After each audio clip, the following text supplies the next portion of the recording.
خضر منزله کوم او ته مې باندې لالو کرا ولې خپل کار کو نه کوم در لمون. ایوب علیہ السلام او پیغمبران جداو دا غي دغه صفت او دغه خصوصیتو. بهر صورتونو په مال خدای را کړیو او معنا الله واغشتل الله لسنا ده دینا امید شو مایوس الله الله ذل جلال ورته وي چې سره وکړل فصل ولا برباد څومره د لکونو روپو مال ولا برباد کړ. لیکن زما دا بنده د ایوب علیہ السلام عبادت کې د پرب دستر کې فرق را نه وستو. وی الله نور مالشتا مطمئن دلا خوخان او ګړه چیلشتا نوکران او خادمان اشتا. دا څه خبره کوس فصل برباد شو بل بیا وکړي کنه تیرا دی اوخان او د ګړو چیلو اختیار مال راکړه چې دا مور له هلاک کما چې دې معنی عبادت کوي دا اختیار مې در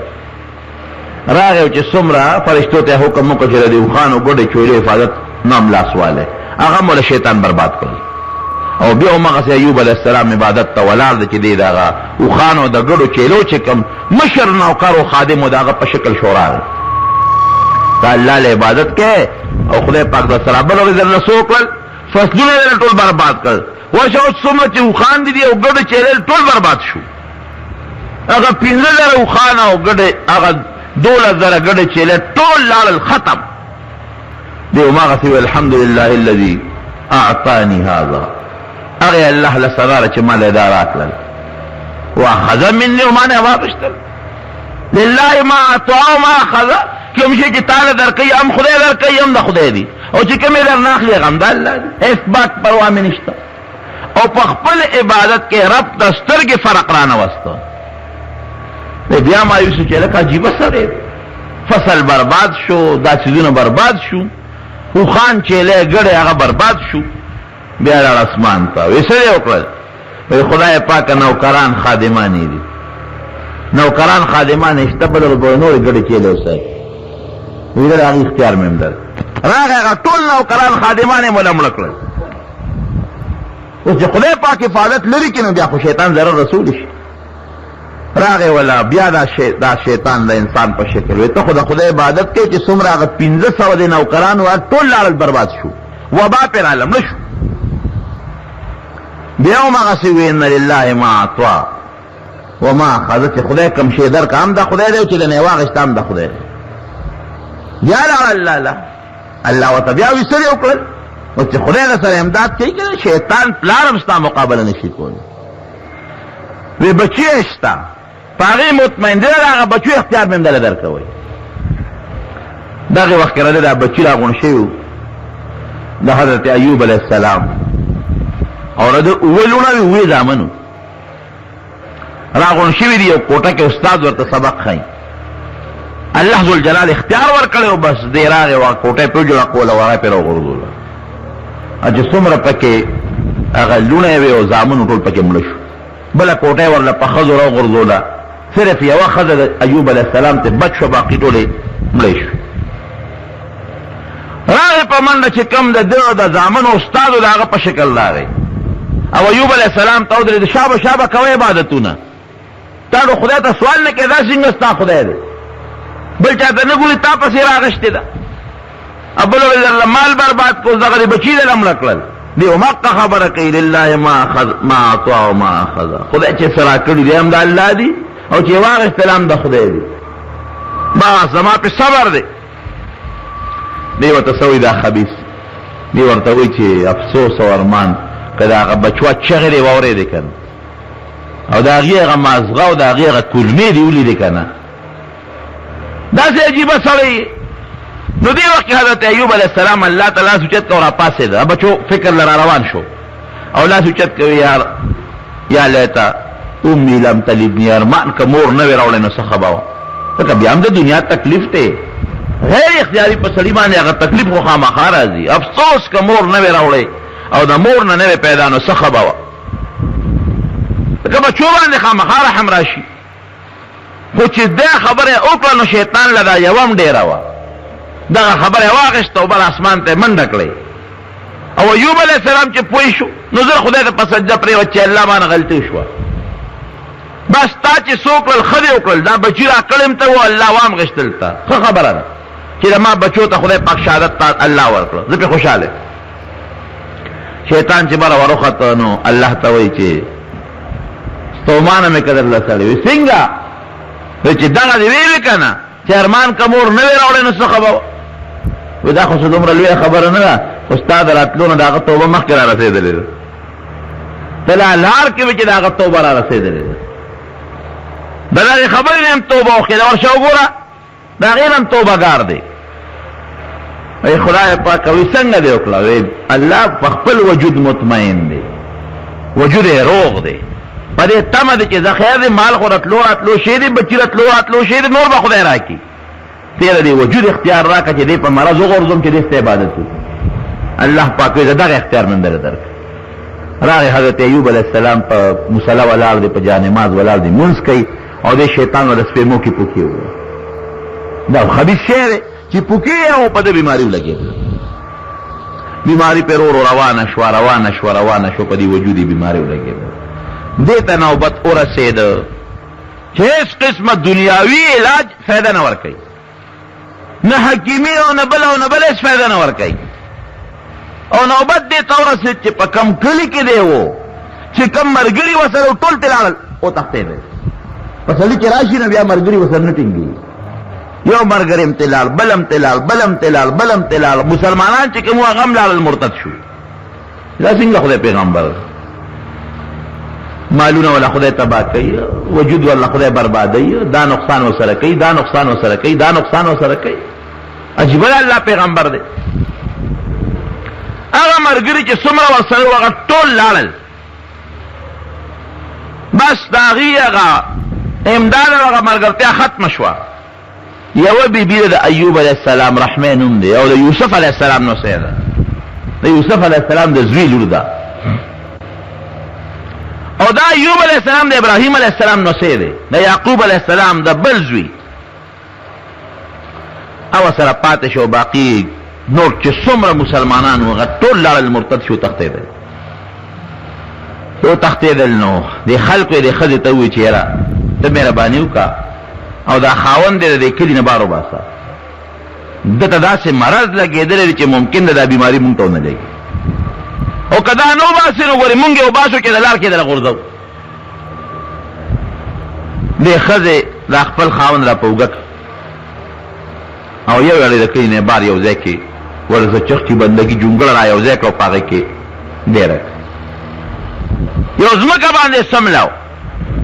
او دا خواره به ګرځېده او مزدوري به یې کوله او د خپل خاوند نه به یې راوړه نبی علیه السلام فرمایي د ښځې لپاره جنت ګټل ډېر اسان دي ګورې د سړي په نسبت ښځې له جنت ګټل اسان دي وایي هغه ښځه چې هغه خپل 5 وخته لمونځ کوي او خپل روجې نیسي او د خپل ځان حفاظت کوي د پردو خلکو نه ایما امرأة صلت 5 وصامت صومها 5 منځونه کوي او خپل روجې نیسي واحسنت فرجها او د خپل اندام د خپل ځان حفاظت کوي د پردو خلکو نه واطاعت بعلها او د خپل خاوند تابعداري کوي څلور خبرې شوې بس منځ روجه یا که زکات وغیره پې فرضي او د خپل ځان حفاظت او د خپل خاوند تابعداري فلتدخل من ای ابواب الجنة شاءت النبی علیہ السلام فرمایي د جنت په کومه دروازه چې دا داخلېدل غواړي نو ورځي دې پې څومره اسانه شو ورته ښځې خو په پردو پټو کې حرام پسې نه ګرځي یو سړي ګرځي ښځې خو دا جواری نه کوي یو سړي کوي ښځې خو به د نارواو ډمتوب پسې نه ګرځي کوڅه په کوڅه سړي کوي ښځې خو بار په دې لارو کوڅو کې دا ناروا او دا منډې ترړې نه وایي دا ټولې وایي او ښځې نه کوي د ډېرو ګناهونو نه ښځې محفوظ دي کومو ګناهونو کې چې سړي مبتلا دي پکې ښځې ته محفوظ دي خاوند کوله مال راوړه که حلال دی او که حرام دی خواره مجبوره ده خامخا به استعمالوي نو نبي علیه السلام فرمایي کومه ښځه چې دا 5 منځونه وکړي دا چې کوم پې فرض دي روژه ونیسي د خپل وجود حفاظت وکړي او د خپل خاوند تابعداري وکړي فلتدخل من ای ابواب الجنة شاءت د جنت په کومه دروازه چې دا داخلېدل غواړي ورځي دې پې نو دې د خپل خاوند پوره تابعداري وکړه دې بیبي او یو حدیث کې راځي نبی علیه السلام فرمایي د خاون په خزه چې کم حق دی وی که یو خاون یو خزه ته وی چې د غر د تیږي وړي هغه لو د هغه غر تیږي بدې لروړي شابه او دا لګیا دا د دې غر د تیږي التوړي او د هغه غر تیږي دی بل لروړي او دې سرم خاون ورته وی چې در تخپل حق نه بخم نو ګوره خدای نه بخي دا بیا خبره ده کله خاون په دې خزه ظلم کوي نو د خاون نه بخله د قیامت پر تپوس کوي ظلم کې په دې کوي قیامت پر ورځ به خدای تپوس کوي خو تر څو چې د الله خلاف نینو خزه د خاون تابعداري کوي نو دا خزه خو د پیغمبر نو سره پوګیا کړه خپل خاون دی را پشا کو یو یو بیابان کې ورغلو لګي پټه کې تاسو د ګرامه کې شهدا مرګري زوی تنگ تنگ نو رستو مرګلو ته وځي دا نن جمعه که خیر گزارو کې نو آینده جمعه به خیر مون په خپل جمعات کې الحمدلله کو ان شاء الله چا شنبه پر زمونږ دا سامان ته اوس پړو او بیا به دا روز نیمه صفات کو جمعه پر به خیر هغه کې مون خپل مون ان شاء الله لګ لګ راني دې شه یې مرګلو لازم ملوش لګ تنگ تنگ کې نو بهر صورت خبره مې دې پورې کوله چې بیماری په لګېدل او سخت بیماری په لګېدل چې د کلی نه بارې کمځای کې وغورځاو نو د قوم یې ورغی مغه ځای ته ورپسې وی داسې کار به مهرباني وکړي چې دلته کې زمونږ نوکران او غلامان ګرځي را ګرځي اصلا دا بیماري هغې ته ولګي او د هغې نه بیا مونږ ته ونه لګي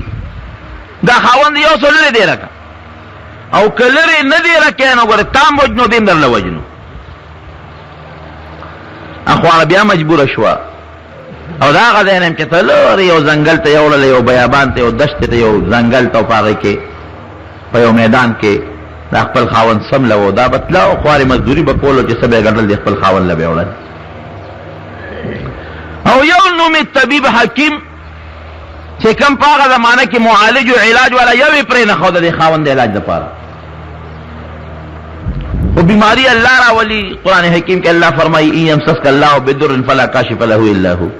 و چې خدای دې له تکلیف او ضرر راوست بې د الله نه بل څوک نشي لرکولی ډاکټر او طبیب به د علاج کوي خو چې خدای پاک دا بیماری د لرکولو اراده نه کړي نو نه ډاکټر لرکولی شي نه طبیب لرکولی شي او چې خدای پاک دا مرض د لرکولو اراده وکړي نو یو معمولي غوندې نسخه به دې بانه شي خدای پاک به دې جوړ کړي نو یو ځل شیطان راغی دې ښځې له ورته وی یاره ستا دا خاوند ناجوړه یو ځل ته یو نسخه ښیم یو اسانه غوندې نسخه راته ښیم هغه کار وکړه دا خاوند به دې فوراً جوړ شي زه ذمه داري در کوم وی څنګه وکړم وی داسې کار وکړه یو چیلې او ګډ پیدا کړه او حلالې او د هغې غوښه پې وخوره خو دا چیلې ګډ چې حلاله نو د خدای نوم به پې نه حلې دا به نه دی چې بسم الله الله اکبر یا بسم الله والله اکبر دا به نه وی ذبح یې کړه او د خدای نوم پې مه اخله دا غوښه پې وخوره نو ممکن ده چې ستا د خاوند جوړ شي روح المعانی لیکلی دي نو آغا دی وی راشه دا کار وکړه د اول خو د شیطان ورته نور لرې خبرې وکړې یو نوم یې ورته خپل وښوی دا نوم پې والوې نه نه نه خدای نه ما سوا بل شي باندې زه ذبحه نه کوم بیا ورته وی چې خدای د خدای نوم به پې نه حلوې نه چې مونږ کوم خوراک کوو مونږ د خدای نوم به خامخا اخلو وی ښه دا یو کار خو وکړه که نه دی ورته انکار وکړه خو هغه ورته وویل دا ورته وایي چې ګډ چیرې درته مې راوړم زه به یې دله راولم دا شیطان ورته وایي دم زما ذمه داري ده دا خدای وایي دا شیطان هم د انسان د ګمراه کېدو لپاره قسم قسم حربې استعمالوي مولانا اشرف علي تانوي رحمت الله علیه واقع لیکلې ده یو سړی د دیوال سوري ته ملاس کړو دا شیطان ورته راغی ورته ویې لکه پاسه دا دیوال د باندې را پرېوځي دا سړی د دیوال دغه سوري نه پاسېده چې پاسې دیوال را پرېوت نو دا سړی د شیطان پسې ورمنډه کړې وی ته څوک یې خدای سره خو وکړه تا خو زه د لوی مصیبته بچ کړې خله چې د پاس ولم کوي دا دیوال به راباندې سره پروت دی او مړ به ومه خدای سره خو وکړه او دواګانې ورته شیطان زه شیطان یم وایي نه نه مړه شیطان ته ګوره انسان سره ښه ته ګوره تا خو ما سره خو وکړل د مرګه دې بچ کړم د دیوال د پرېوتوله دې بچ کړم تا خو خو وکړل او شیطان چا سره ښه کوي زه شیطان یم که نه وایي نه نه شیطان چا سره کوم ځای ښه کوي وایي ما را سره ښه نه دي کړی بد مې را سره وکړل وایي شهید کېدې د شهادت ته مې وساتل که دا دیوال د باندې را پرېوتی وي شهید شوی به وي ما وایي چې دی به ماته لا شهید کېږي جنت کې به راته ګرځي ګوره قسم قسم حربې دې استعمالوي په مختلفو طریقو به دې تا د خدای د عبادت نه وباسي